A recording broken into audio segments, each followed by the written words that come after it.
Okay, thank you. Yeah, sorry about the tech issues. I hope people on Zoom are okay. They've got a version with slightly broken fonts, so we'll see. But hopefully this one works. So yes, I'm going to talk about planets, the huge collisions that help shape them into the worlds we see today, and also the supercomputers that we use to study these.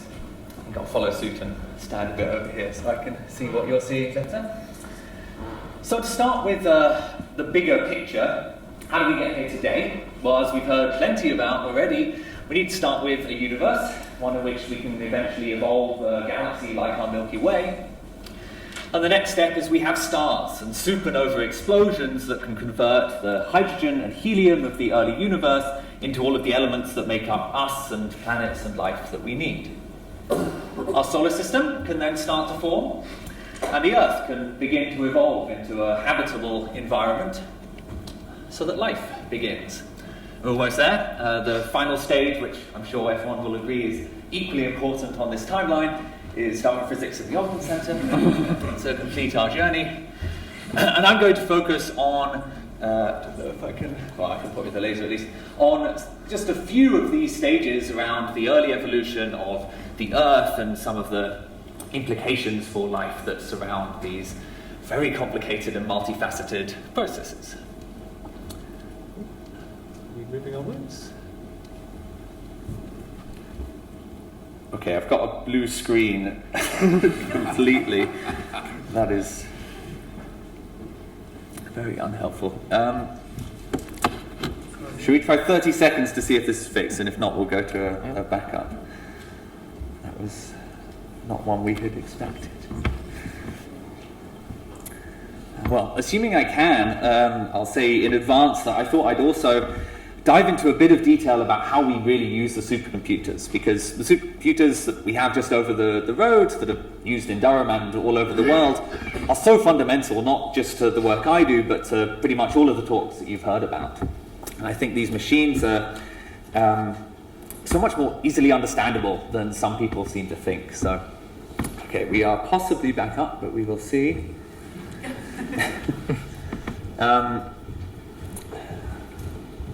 Just try reloading it and see what happens.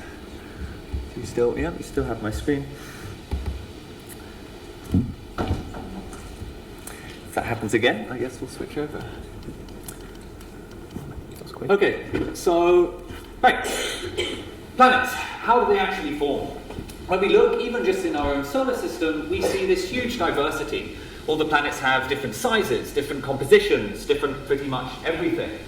But in recent years, we now have this pretty amazing appreciation of exoplanets around other stars as well, and have this even bigger picture of more diverse planets, different sizes and very different atmospheres particularly. In terms of the formation, we have this, I think, increasingly impressive idea, more things popping up, but I think we could ignore them, of this general growth from small things to bigger things. And it's amazing, with telescope images like this now, we can actually start to see this happening around other stars instead of just theoretically modelling our own solar system. And especially for terrestrial planets like the Earth, the final stages of this growth can be dominated by these huge collisions of the protoplanets into those final worlds that we see today. So it's no surprise in our solar system that we see a whole range of examples of the consequences of these big collisions. As just a few examples, Mercury's thin mantle, we think, was largely blasted away by a late collision. The planet Uranus spins almost completely on its side, and was likely knocked over by an impactor even larger than the Earth. And perhaps most famously, our own moon, which for once in astronomy was showing to scale here with the Earth in size and distance, was thought to have formed following a late collision.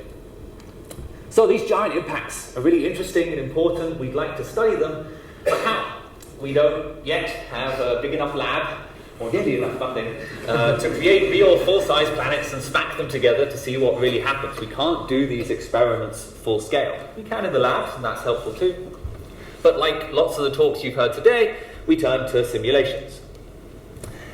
By far the most common tool used to simulate these violent and messy giant impacts is called smooth particle hydrodynamics. Name doesn't matter too much, we'll just go with SPH. But this is a really convenient way to solve these equations. Just like you heard in the other talks, we're solving the standard equations of how materials interact, how gravity works.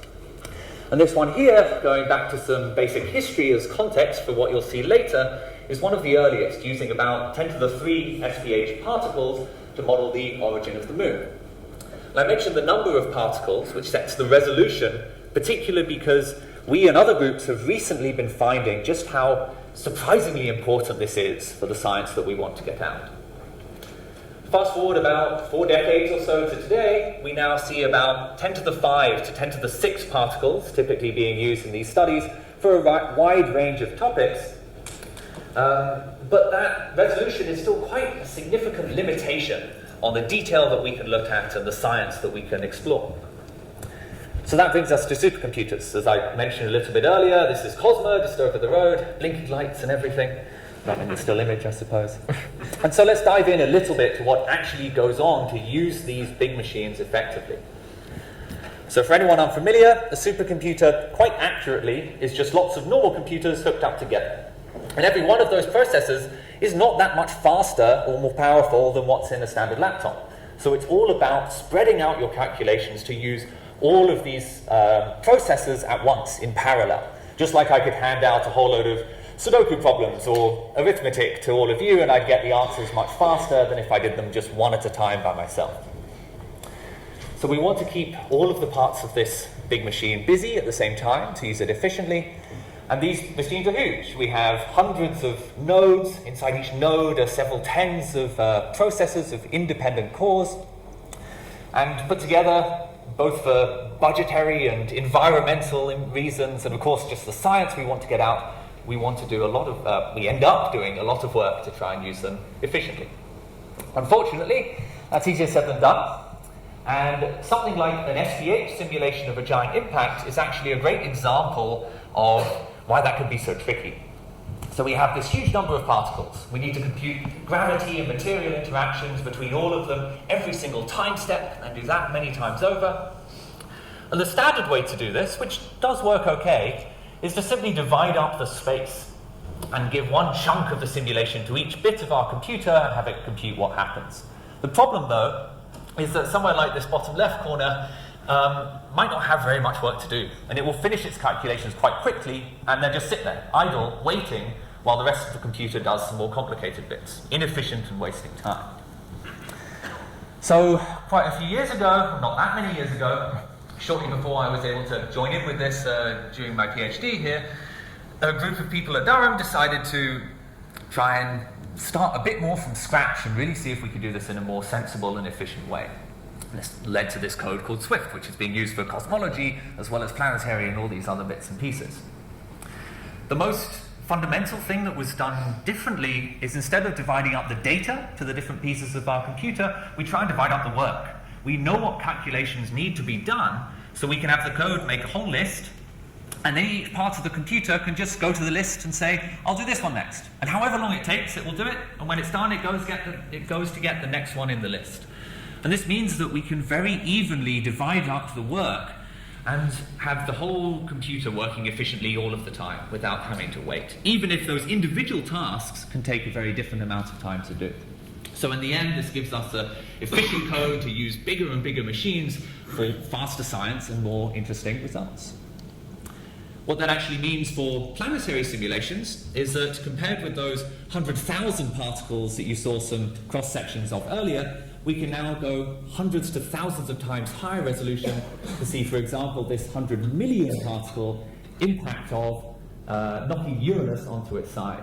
On the left, you've got material colors, on the right, the thermal energy. And this just gives you a picture of how dramatic and planet reshaping these events can really be, and how much more detail we can now see compared with those early ones and ongoing ones today with standard resolutions.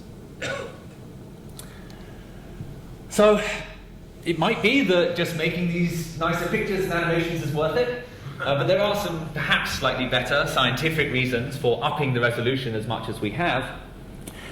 And much like building a much bigger telescope, we can first of all look at the same objects we've looked at before, but in great new detail, and resolve finer things and more interesting details from comparing with experiments. But we can also look at brand new objects that we couldn't resolve before and study new things for the first time. However, perhaps most importantly, we can actually check all of the previous results from standard resolutions and see were they reliable? Are we numerically converged? And this is important because in SPH or in any model, there are going to be simplifications and assumptions that aren't perfectly realistic. But before we can even worry about those and say, are our assumptions sufficiently valid, we need to know that the model we're doing is converged, is answering the question we've posed. So this is super important. And for example, with this Uranus case, we were quite surprised to find that the standard resolutions, even for large-scale results like the rotation of the planet, were not getting reliable results. We're giving a wrong answer by several hours in that case. And you really need these 10 to the 7 or higher numbers of particles to get robust and correct answers. Oh, this also gave us some of the most interesting headlines in the media, which I guess is what you get when you study a planet with that particular name in the solar system. People enjoy the pretty pictures, but they enjoy innuendos more, apparently. So that brings me to the two more recent research projects that I thought I would talk about that have been made possible by these advances. First of all, with the effects of a giant impact on a young planet's growing atmosphere, including planets like the Earth. Of course, our atmosphere continues to be and has been exceptionally important for life. So I showed this figure a little bit earlier at the start, and what we have here is just a handful of example exoplanets with their densities, which implies the mass of their atmosphere compared with their total. And we see that there's a whole range of planets of the same total mass with very different implied atmosphere masses. A lot of that can be explained by the different strength of radiation they get from their star and other things in their environment. But sometimes we find very similar planets, even planets in the same system, that have very different atmospheres that are otherwise identical. And we expect and know that giant impacts are going to be playing some role in their evolution, so this could be a very natural way to explain some of that diversity of a planet being lucky or unlucky to have a big late collision that does or doesn't remove a lot of its atmosphere. Our own Earth is also a very compelling example where we can observe and breathe an atmosphere that survived to the present day, and where we also know that there was a large collision in its late evolution that formed the Moon in the process. So for just a few examples with the little time I have, these are some of the simulations that we ran, again with this higher resolution. In this case, we have a Mars-sized planet crashing into the early Earth and its atmosphere at a couple of different angles. And like the Uranus case, you can see these huge shock waves being sent through, the massive oscillations of the planet, re-impacting debris, all of which can erode significant atmosphere. On the right, we have some faster, higher speed ones, where even more material is removed, and then we actually tested all the way up to ridiculous speeds where not just the atmosphere, but pretty much everything gets blown away. To just explore what can happen in these full range of impacts that you could have either in our solar system or somewhere else. Putting together hundreds of these simulations, we were able to come up with a really neat scaling law to predict how much atmosphere would be lost from any such collision. And that can both be applied to our understanding of the history of the Earth, but also to plug into our models of how planet formation progresses on any scale, to get some more realistic predictions for how planets can evolve through this stage of big collisions.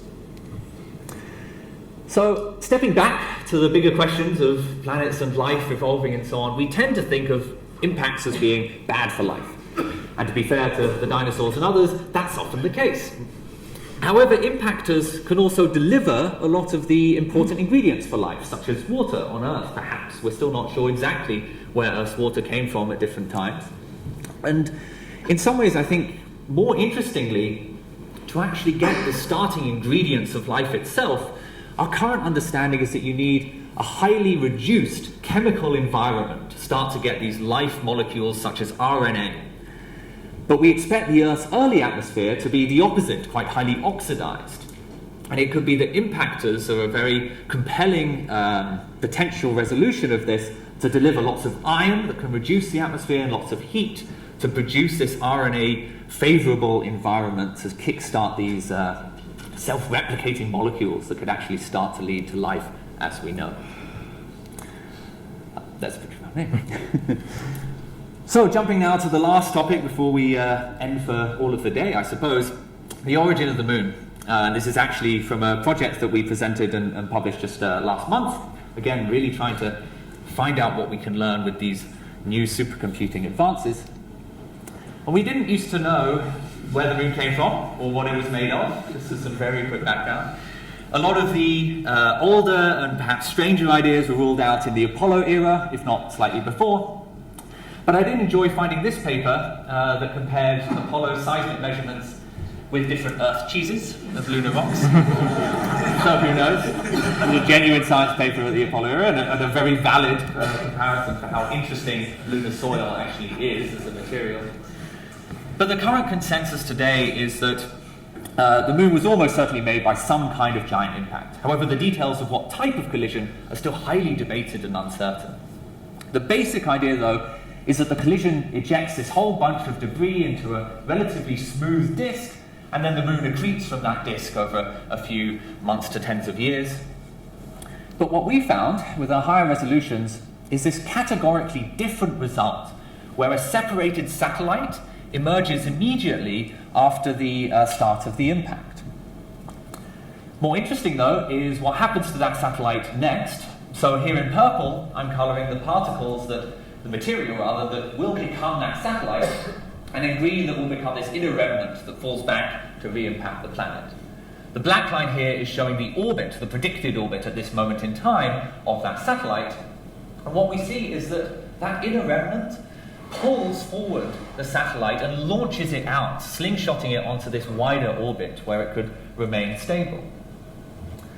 Importantly, we, as before with the atmospheric erosion, tried this for a whole range of impacts, and we find that you get results like this for a whole bunch of different speeds and impact angles, different spins and masses for these bodies. So it's an interesting and compelling way to create satellites of this kind. However, what we've been waiting for, to see that now rendered in 3D, which has been a lot of fun to learn how to do, but I think it is valuable to get this perspective on how these objects behave. Need some background music.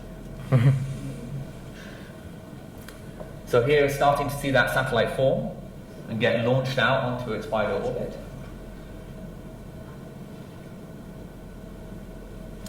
As that inner remnant falls back and will spray out into a relatively small debris disk.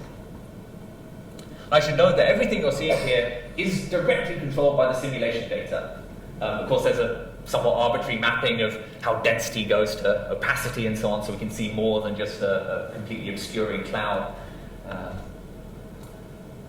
I do have another animation like this, but I think I'll have to leave it to the end in case we have time. So, to move on now, this is exciting not just because it's an alternate possibility for how we could make a compellingly moon-like object into the right kind of orbit, but also because it opens up all of these new possibilities that we didn't previously know were an option.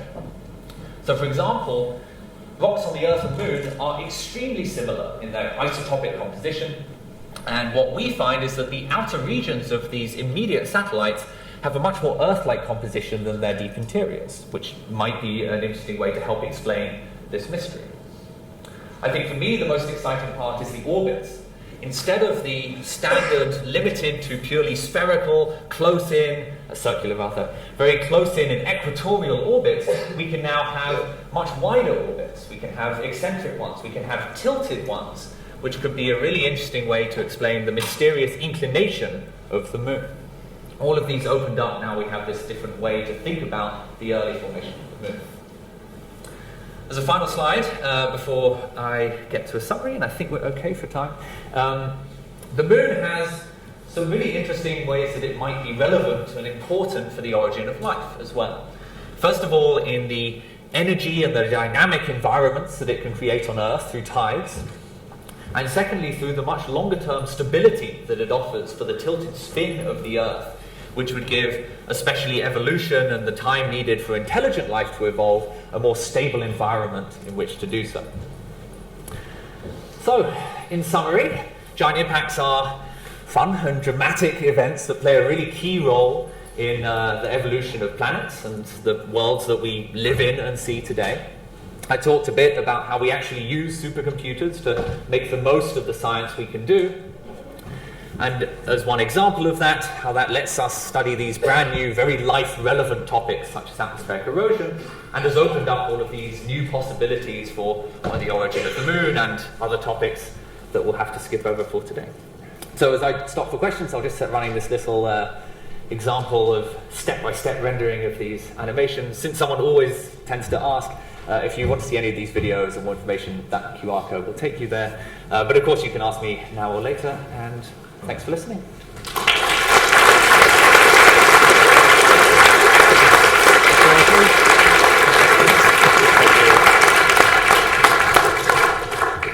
So, does anyone have a question or two for Jacob? They're all just stunned by the animation, I think. We can just play the other one if we have nothing else to do. Oh, there's a question over Carlos. Question, Carlos.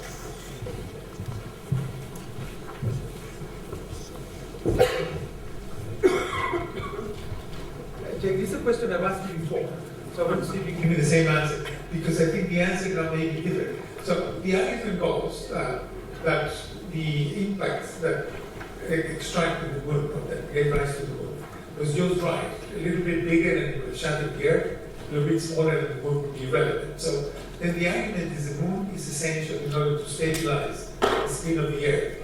Without a moon the size of our moon, the Earth would flip every second, and then making evolution pretty much impossible. So is that's an idea, an old idea. Does it have any validity? Because no, I've asked you before, and you said no, it's completely irrelevant. But now when I see your last slide, I'm beginning to think, is there any truth to that hypothesis that without the moon being what it is, life would have not evolved into the complex life that we have? I think it's a great question. I think we don't have a solid answer. So it is something that is relevant in terms of talking about the effect the moon has on the Earth's long-term evolution. However, there's two things. First of all, there are various ways to make the moon. I mean, the big problem that we get is that while we're starting to see exoplanets in more detail, we only have one Earth and moon to study. We do not know how likely or not the lunar impact was. And there are potentially different ways that it could have happened that could have given you different sized moons. There's one interesting point that as you change the size of the moon, a bigger moon is not necessarily better in terms of stability, because the larger the moon is, also the faster it migrates. And once it migrates too far, then it is no longer able to stabilize the Earth. So that could be read as a sweet spot, but it could also be read as expanding the options of smaller moons still being helpful as well. But I think the general point is, actually one of my colleagues at NASA Ames a couple of years ago was looking at, sure, the Earth's axis might change without the moon, but how fast does it actually do it? They were finding that it looks like it's actually on hundreds of millions to billions of year timescales. And that while it does give us more stability, without the moon you might not actually get these dramatic and life revolution inhibiting problems. So I think none of that is hugely certain, but it's not a smoking gun problem for saying we have to be exceptionally lucky to have the system we have for life. Okay, so on that note, I think we have been exceptionally lucky to hear all these different talks. Oh, one from John. Okay.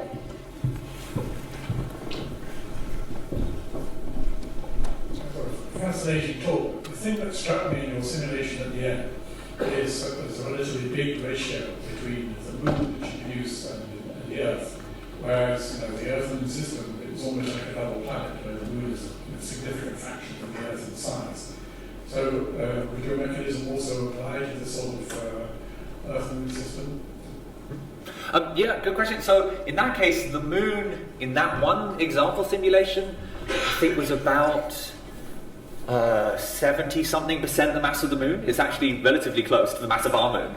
It's only a little bit smaller in that one, and in some of the other hundreds of simulations we run, we find moons that are twice as big, or exactly the right size. So it's a very good question, but we do seem to span about that kind of mass. The images look a lot smaller.